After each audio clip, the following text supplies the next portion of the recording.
Having seen and defeated every creature of darkness that the demon Ornias had brought before him, Solomon finally rests and watches the sun rise on a grateful universe.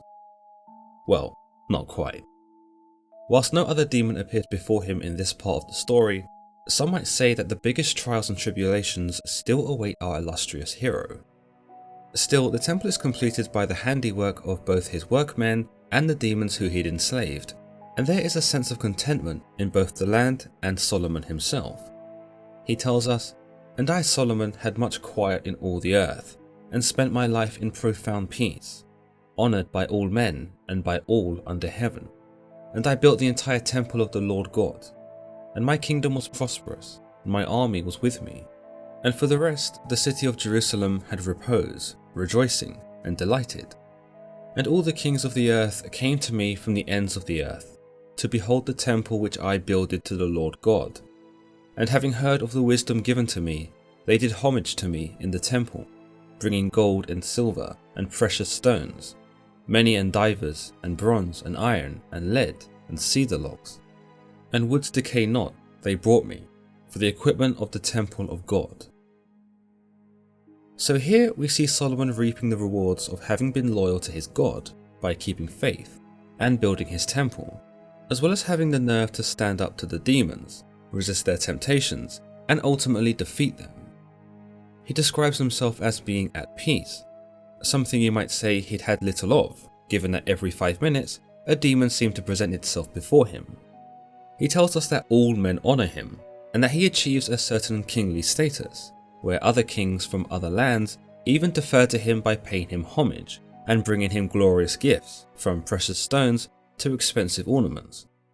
He also states that this sense of peace he feels is spread throughout all of Jerusalem, and that during this time there is much rejoicing and delight amongst the people. Having been the one to stand against the demons, in most cases by himself, Solomon would have likely have been seen as a hero, and one who was responsible for bringing about such a perfect time. So it is no surprise why he is suddenly worshipped in the way that he is, and why he is adored by all who come to visit him. It's interesting that amongst those visiting, even the Queen of the South, the Queen of Sheba, that is, also bows before Solomon. Solomon actually recognizes her as being a witch, and that he is quite taken back that she of all people, after hearing his wisdom, chooses to glorify God. Solomon tells us, "And among them also the Queen of the South, being a witch, came in great concern, and bowed low before me to the earth. And having heard my wisdom, she glorified God of Israel, and she made formal trial of all my wisdom, of all in which I instructed her, according to the wisdom imparted to me. And all the sons of Israel glorified God." With all of Israel glorifying God, it seems like a perfect way to conclude the testament. However, there awaited yet another encounter that Solomon could not turn a blind eye to. He tells us, "And behold, in those days, one of the workmen, a ripe old age, threw himself down before me, and said, 'King Solomon, pity me, because I am old.' So I bade him stand up, and said, 'Tell me, old man, all you will.' And he answered, 'I beseech you, king, I have an only born son, and he insults and beats me openly, and plucks out the hair of my head, and threatens me with painful death. Therefore, I beseech you, avenge me.' Solomon does indeed take pity on the old man, and decides to have a word with this seemingly unruly child that the old man speaks of. He summons the man, who acquiesces to the charges immediately. He does not seek to make any excuses, nor try to justify his behaviour, and merely asks Solomon and his father to forgive him for acting in the way that he did. Now, Solomon believed that the young man was earnest in his grovelling, and truly sought reconciliation with his father. But the father was not so convinced.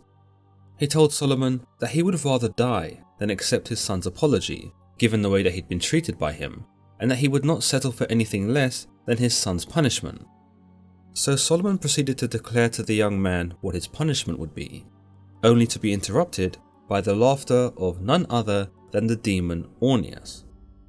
Solomon is angered by the laughter of the demon, and demands all who are in attendance to leave the room, so that he might address the demon in private. When they are alone, Solomon demands of Ornias to tell him what it was that he found so funny, Solomon said, "Accursed one, why didst thou look at me and laugh?" And the demon answered, "Prithee, king, it was not because of thee I laughed, but because of this ill-starred old man, and the wretched youth, his son. For after 3 days his son will die untimely, and lo, the old man desires to foully make away with him."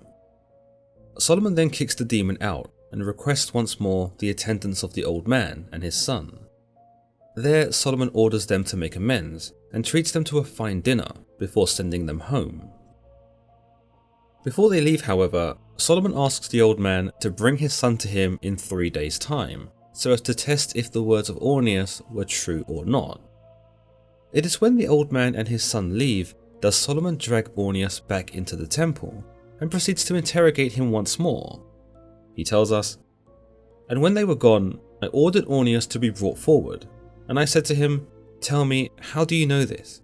And he answered, 'We demons ascend into the firmament of heaven, and fly about among the stars, and we hear the sentences which go forth upon the souls of men, and forthwith we come, and whether by force or influence, or by fire or by sword, or by some accident, we veil our act of destruction. And if a man does not die by some untimely disaster or by violence, then we demons transform ourselves in such a way as to appear to men, and be worshipped in our human nature.'" Here we learn that somehow Ornias, amongst other demons, are able to sneak into the firmament of heaven, and that they eavesdrop on the sentences that are bestowed upon men by God. From there they go about influencing said decisions, and try to bring about the fate that God had decided, whether this be through fire, sword, or by some accident. Basically, they try to accelerate the demise of man by bringing them that which God had already decreed. This shows us two things. It shows us that the demons appear to have some kind of back door into heaven, where they are able to spy upon God, but that they are powerless to do anything else. In fact, they are so powerless that they can only exact his plan for the humans, and can't bring any darkness upon a person which God has not already intended. In this, the demons become facilitators of God's plan for each person, for this is the only way they can bring about such pain and misery. By eavesdropping on God, they learn of what they can and can't do to each person, and proceed to test them in such ways in an attempt to lead them either astray or to their death. Solomon, having underestimated Ornias once again, immediately glorifies God and proceeds to ask Ornias how he is able to infiltrate heaven at all. Ornias proceeds to tell Solomon, "Just as things are fulfilled in heaven, so also on earth, the types of all of them. For there are principalities, authorities, world rulers, and we demons fly about in the air, and we hear voices of the heavenly beings, and survey all the powers, and as having no ground on which to alight and rest, we lose strength, and fall off like leaves from trees. And men seeing us imagine that the stars are falling from heaven, but it is not really so, O king, but we fall because of our weakness, and because we have nowhere anything to lay hold of, and so we fall down like lightning in the depth of night, and suddenly, and we set cities in flames and fire the fields. For the stars have firm foundations in the heavens, like the sun and the moon."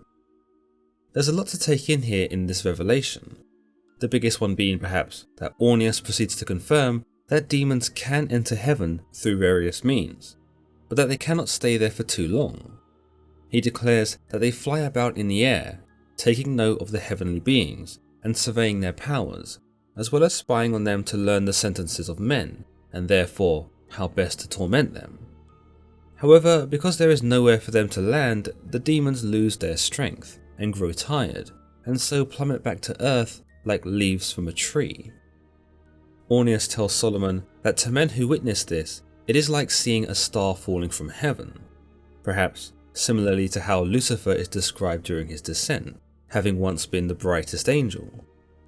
However, Ornias continues that at least in the case of the demons, it isn't because they are bright, or in this sense, virtuous by any means, but because they are angry and bitter.